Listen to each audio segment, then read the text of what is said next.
Nina bezulu edumeni ngahlomanga kwakhangela amankengane indaba ze1KZN TV zifunda uphilano kaCebekhulu sanibonani.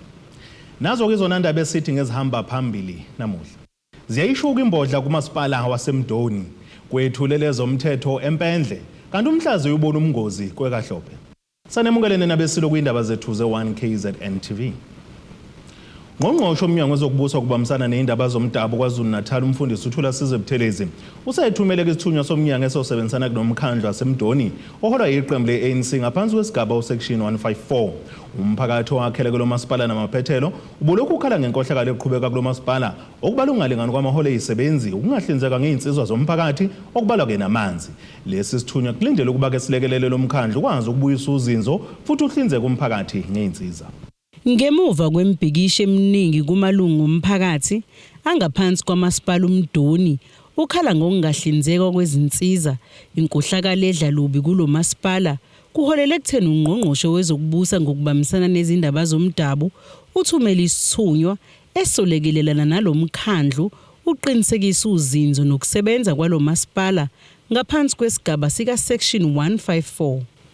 Sibese sithatha isinqumo sokuthi uhulumeni wesifundazwe ungenelele kulo masipala ngaphansi kwesigaba sika section 154. Yingakho silapha namhlanje ukuzokwethula uMnumzana uDidi Naidoo oyingqwele uma ubheka indaba zohulumeni basekhaya. Uthi lesithunywa sizolwekelelana nalomkhandlu. Umnumzana uNaidoo asikholwa ukuthi uzohlala isikhathi eside. Kuya ngokuthi amakhansela bambisana kanjani naye. Ngoba uma amakhansela ezobambisana nomnumzana uNaidoo siyoba sincane isikhathi sakhe lapha ngoba akazile ukuzothatha amandla omkhandlu. Akazile ukuthatha amandla kameya noma esigungu uzolekelela. Ngakho ke izinto ebesizibala njengokubheka indaba zokuhola kwabasebenzi ukuthi bahola ngokufana ilezo indaba zoqala ngazo. uButhelezi ube esekhipha umyalelo ukuthi umphathi walo masipala obesebenza ngenotice akayeke ngokuphazima kweso kuzokhumbuleka ukuthi lo mphathi wafaka incwadi yokwesula kanye nomphathi wezezimali. We can confirm that the CFO of this municipality has resigned. We can also confirm that the municipal manager has also resigned. And after discussion with the leadership, we have agreed that the municipal manager should resign with immediate effect and not wait till end of October. Ilunga lomphakathi lithabeneme ngesinqumo sika ngqongqoshe. Namhlanje utheme fika ubaba uThula Sizwe uMC wakaCocta usitshela ukuthi kukhona isinqumo abasithathile bathi balethe ubaba uDidi Naidoo oke waba ke umunicipal manager kulo masipala waphinda wayoba umunicipal manager oGwini. Sikhuluma ke kuneyinkinga nje uyingxenye yazo lozo nkinga ngoba inkinga ezikhona eMdoni unyukela kwidistrict yonke isandla sakhe siyathinteka. Uma futhi simbuze municipal sibuzwe MEC ngodaba lokuthi akasinikeze isection ayenze ibe clear asichazele akazange azafuna ukuphumela obala. Asijabulile neze siwumphakathi ngesinqumo esithathwe uMC ngoba besifisa ukuthi thina alethe umlawuli okuyena osezoba umvikeli wala lo masipala osozobe sekuwona ukuthi umasipala waseMdoni usuphethwe ngeso lakaCocta so asijabulile neze. Lo mbiko benuwethule lo Zamando Sicele wezindaba ze1KZN TV ngiseMdoni. Wethule ngokusemthethweni ihhovisi elibhekelela ukuqinisekiswa kwezomthetho omgwaqo kumasipala wasempendle. Emeya kulo masipala ubuyisana Mlaba uthi lolu hlelo luzofika nezinguquko eziningi endaweni njengoba kuzoba khona kamaphoyisa omgwaqo. Uphinde wakuveza ukuthi umnikelo weimoto ezintathu zamaphoyisa omgwaqo uzokwenza ukusebenza kube lula kakhulu. Imeya yomasipala impendle ithi bayawukhulisa lo masipala njengoba bewuthuthukisa kancane ngokusondeza izinsiza eduze nemphakathi. isho kanje ngesikhathi bethula ngokusemthethweni ihhovisi lezokuthutha. Namhlanje bekuyi launch ye traffic department yethu la besi launch khona amaphoyisa ethu omgwaqo azosibhekela ukuphepha kwethu emgaqweni. Azophinde futhi enze isiqiniseko sokuthi aya contribute ukusiqoqeleni revenue.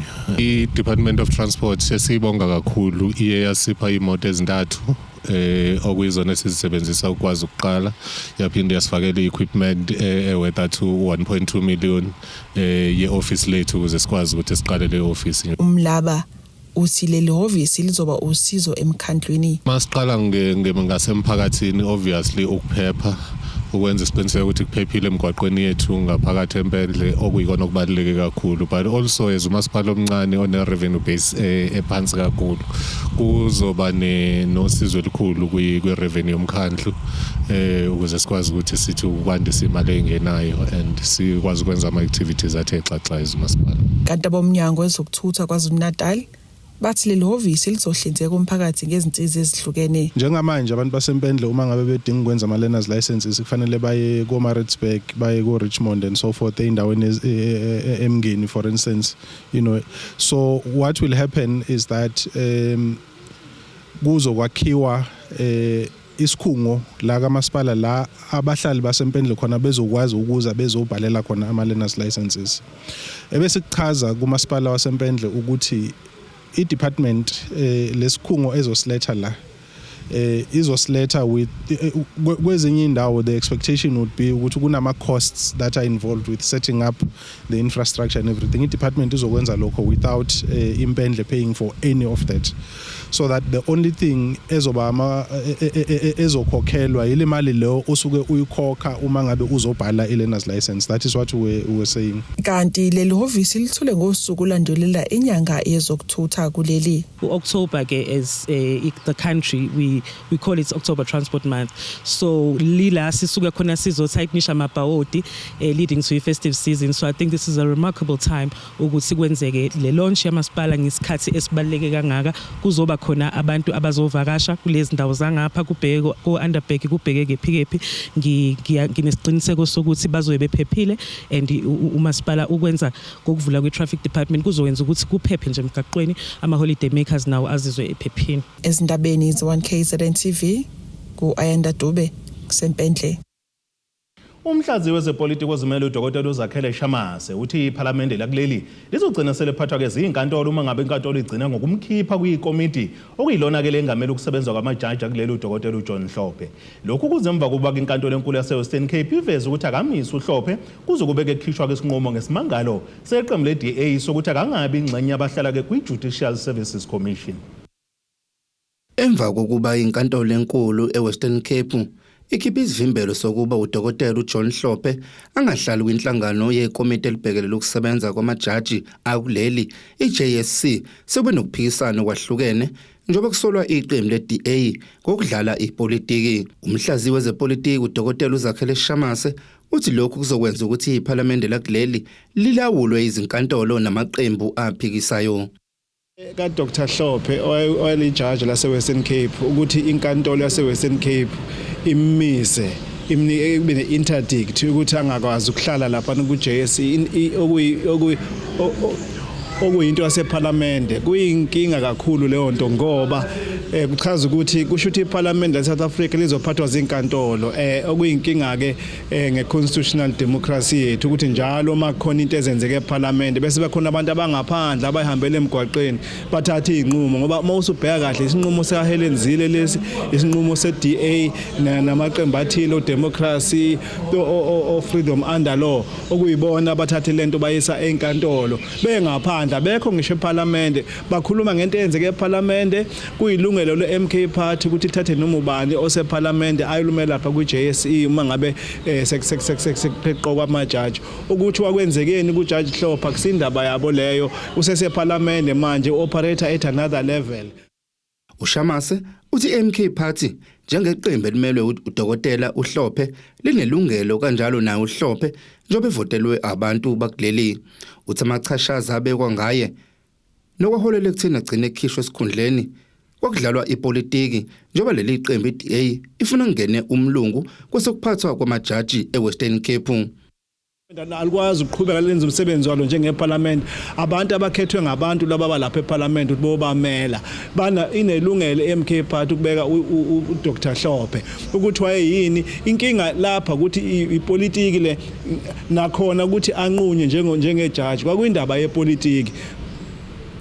Siyakwazi sonke siyakwazi konke lokho ngakho ke namanje indaba yepolitiki ingoba lapha eWestern Cape njoba ahamba yena ba impeacher kwasala kuba khona isikhala fanele bekhona uzoba uJudge President waseWestern Cape manje kunomlungu okhona lapha okuthiwa uJudge Goliath abafuna ukuthi angene lapha bayabona futhi bayasaba ukuthi uHlophe elapha kuJSC emeli MK Party kwiParliament angahla benenkinga ukuthi aqoke uJudge Goliath ngoba umazi kakhulu wazonke into abazenzayo zobandlululo wazonke into zenzayo zongihambisa ngendlela efuna ukuthi kuphatha abamhlophe lapha eWestern Cape ngakho ke manje inkinga le ngoba ipolitical move le hayi ukuthi mhlambe khona ubulungu sobenziwayo.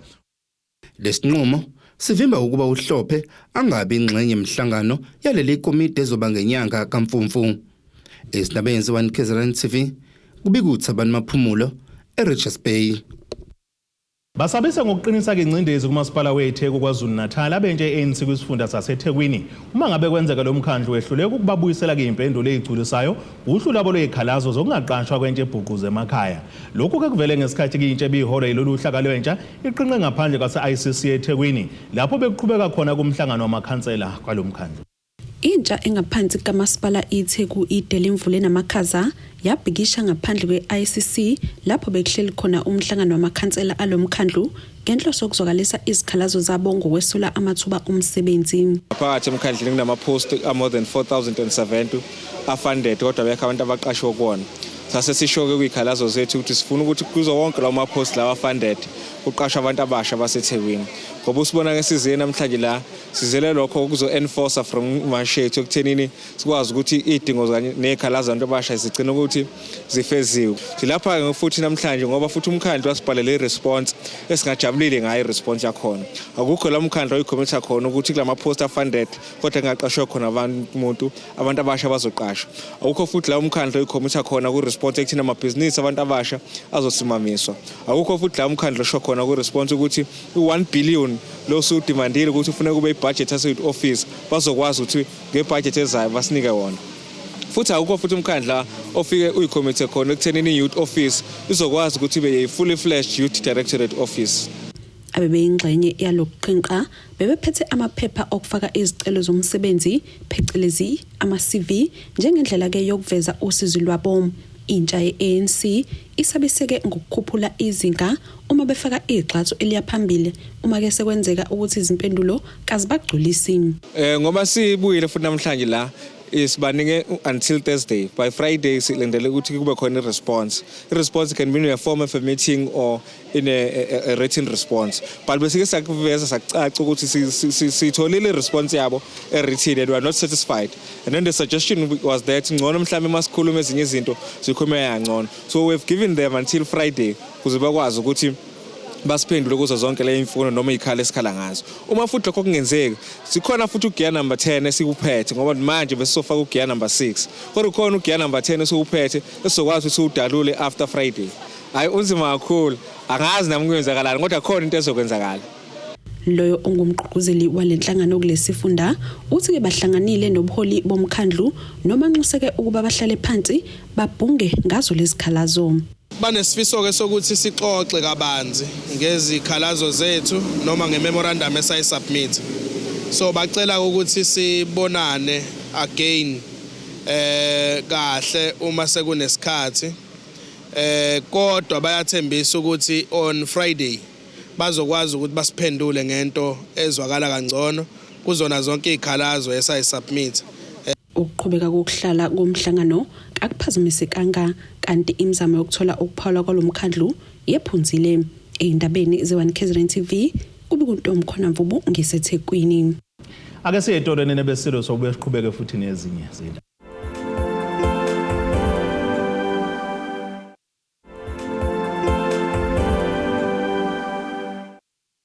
Asibonge siphinde sinamukele futhi kwindaba zethu ze1KZN TV nazo ke zona ehamba phambili namuhla.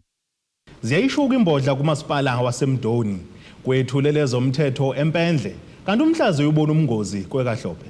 Umhlazi wezepolitiki uThobani Zikalala uthi ubuholi beDemocratic Alliance kuzomela ke buyibhekisisa indlela esebenza ngayo leli qembu namanye amaqembu liye kumqondo okufuna yonke into ihambisane nabo bodwa. Uzikalala usho kanje nakulandela ukukhishwa kweMeya DA uSilas Brink ngevikele edlule kanti iDA ifuna yena abuyisele.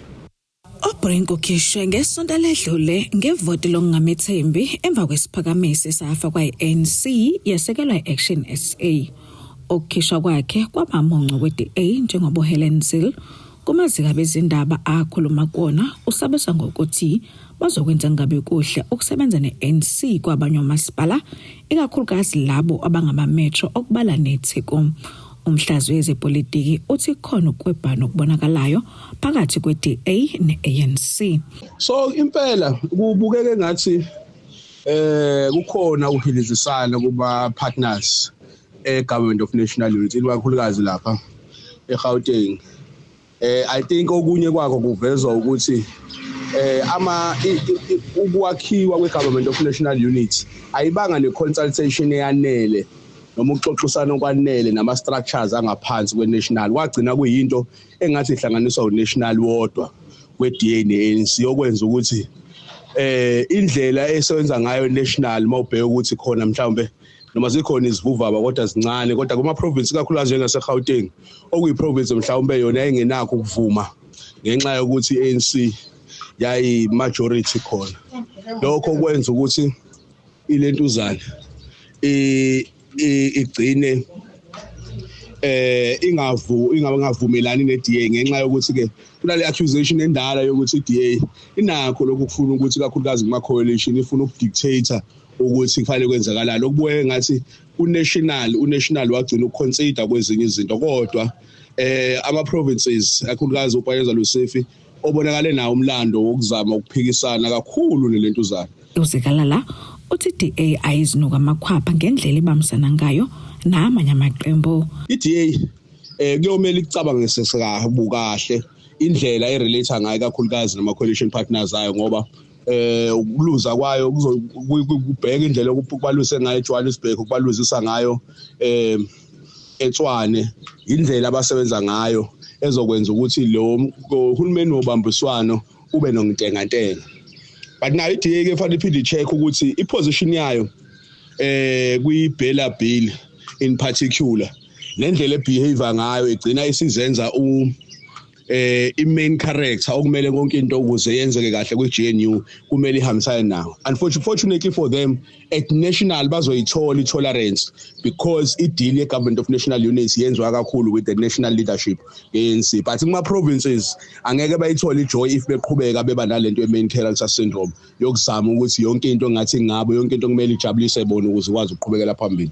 Kumanje kumasipala eTshwane akacaca ukuthi liphi ilungu leqembu elizothatha isikhundla sobumeya. Kodwa Hosbisi wezindaba ze1KZN TV kuChannel 261.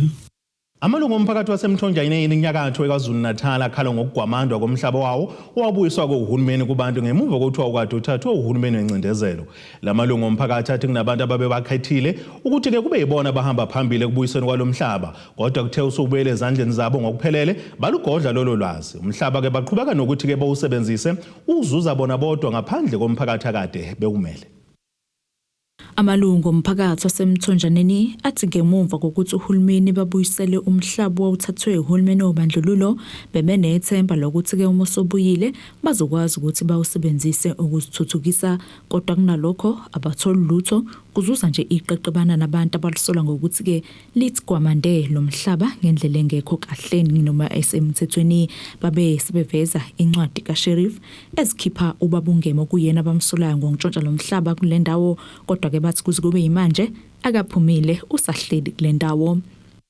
I19 ngathi uhulumeni siyisizwe saseMthonjaneni wasibuyisela indawo wasikhokhela sase sipoint abanye bethu ukuthi bahambe bayosilandela umhlaba wethu kwa Master Court. Alright bakwenze konke kodwa sebebuyile nawo abakhonanga ukusitshela ukuthi konke sekulungile until baze baxabana bodwa sebexabene yilapho qale khona ukuvela ukuthi kanti umhlaba wethu kade wabuya behleli besebenza nalaba belungu abakhishwa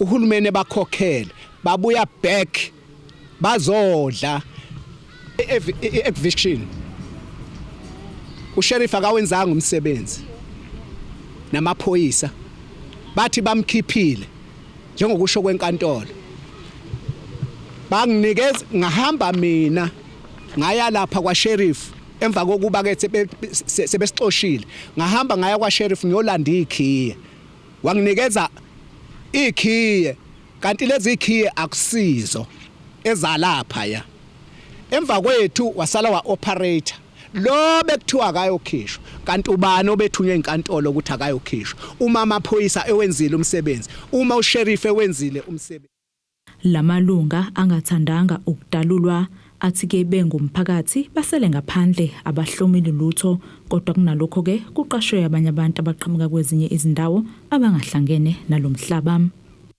ukhesi kuzuzile suka nje umhlaba ukhishiwe wabuyiselwa kubantu azo sizizuze lutho esikubonayo nje ukuthi babungema konke ugodlile ukwenza okwakhe and leya lodge leya isiye yakhe uthi simphazamisa endaweni yakhe benza iplaza laphelela kimi silapha eMthonjaneni kumanje iplaza siliqhwaga umuntu ongazangaza ahlale khona akhe kodwa kumanje sesikuthola nje basifika khona uthi asisuke lapha endaweni yakhe eyithatha apha le ndawo ngoba kuyona yakhe nanje babe silapha nje nayo indawo ngaphesheya ebesiye endaweni sikhulele khona lapha singabukuzala engekho wabaleka yena wayidubeni oyihlala lapha manje lento yenza nje ibhlungu kakhulu njengoba sengiyabona ukuthi ngeke sisathola lutho njengoba sizethe sizwayinanga ungema uba naye sasithi uyosiza uganga ngathi bona akusebenzeki thina bonke thina abantu bomphakathi asizuzi lutho ilo baba nje wangena laphana nje kwaye usihlalo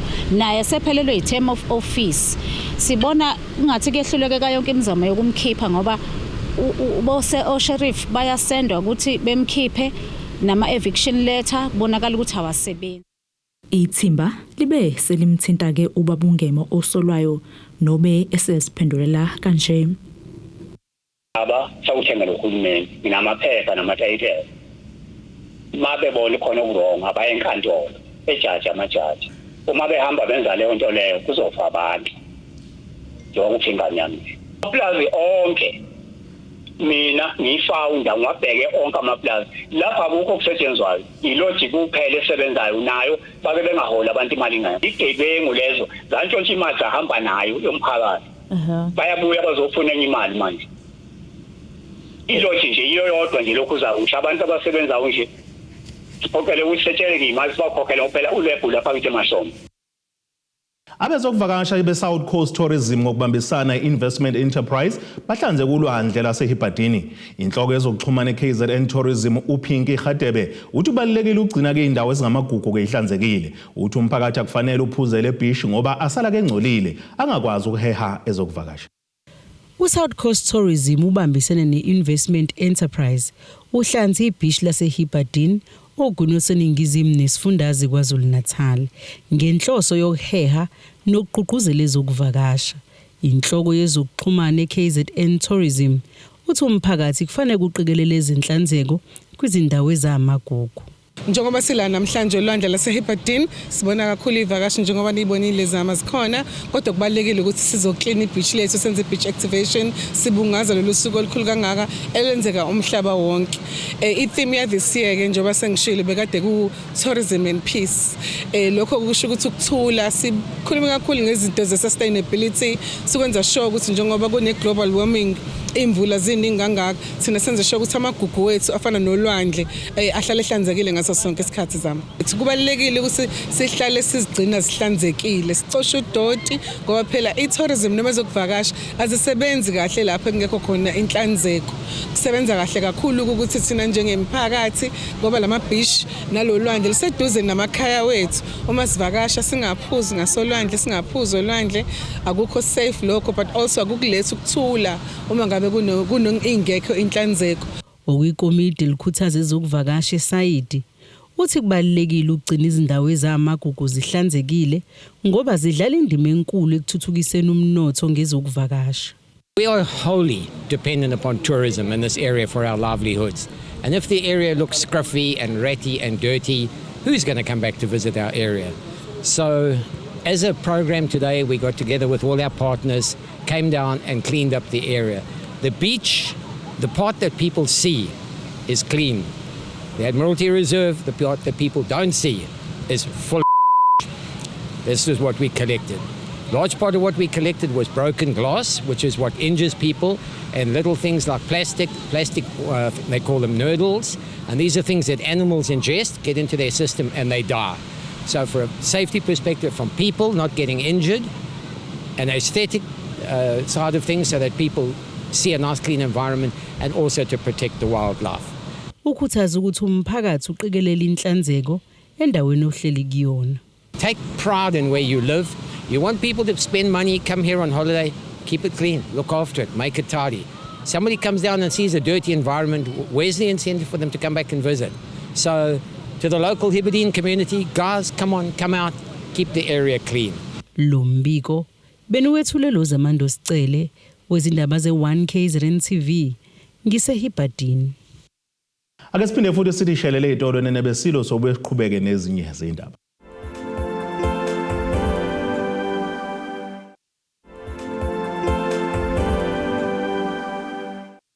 Asibonge siphinde sinamukele futhi kwindaba zethu ze1KZN TV. Nazo kezona ehamba phambili namuhla. Ziyayishuka imbodla kumasipala waseMdoni kwethulele zomthetho eMpendle kanti umhlazi uyibona umngozi kwekaHlophe. Ake sibheke engosini yezomnotho.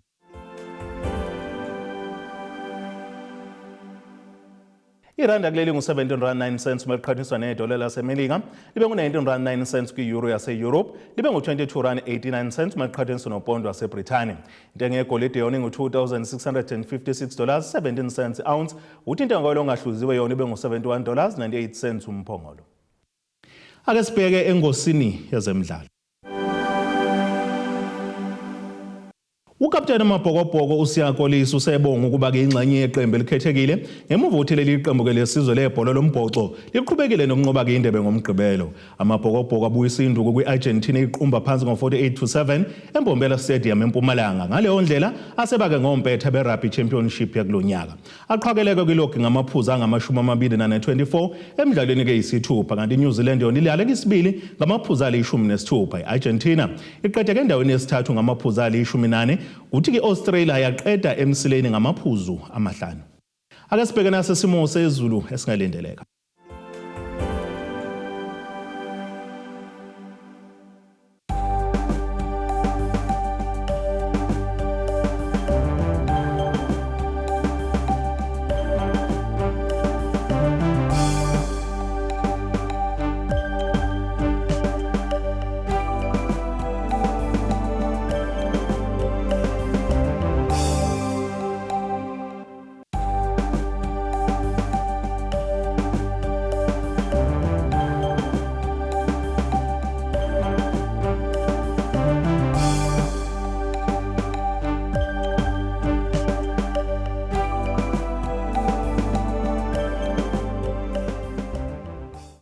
Iyanena bakaqamba lenkomo zilahlekile zodliwa umdlebe kwasoshangano kamzimba umntwana nethimba lonke nje le indaba sithe ixabene.